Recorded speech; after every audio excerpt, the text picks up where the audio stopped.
now by Senator Jack Reed of Rhode Island. Senator, thank you for coming on. It looks like Chris. the argument over whether Jeff Sessions is Attorney General is over. He is now Attorney General. He's been confirmed by a majority of the Senate voting.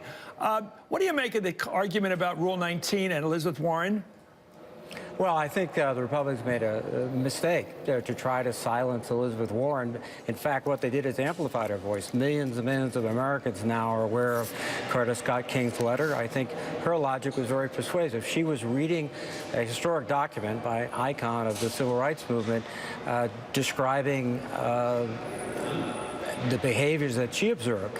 And so I think it was a vast extension or attempt to extend Rule 19. So I think, frankly, today, the other senators were allowed to read the same letter. So I think there was a grave mistake made. What do you make of that letter's influence on your thinking? I mean, you may have already decided, but do you think that letter is condemnatory? What would you say about that letter from Mrs. King all those years ago, 31 years ago? Well, I think what the letters describes was Coretta Scott King's view of Senator Sessions based upon her experience, her knowledge. I think it was sincere. It is more than 20 years old, perhaps close to 30 years old. But I think it was written with, a meaningful and sincere intent by Mrs. King. How do you think this is going to hurt or help your colleague from Massachusetts? I would think this is the best thing.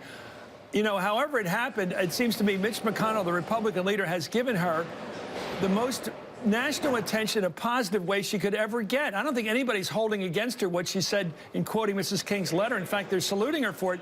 On the other hand, it seems like a lot of people are going to rally to her and say, she's got spunk. She's got the stuff we're looking for on the Democratic side.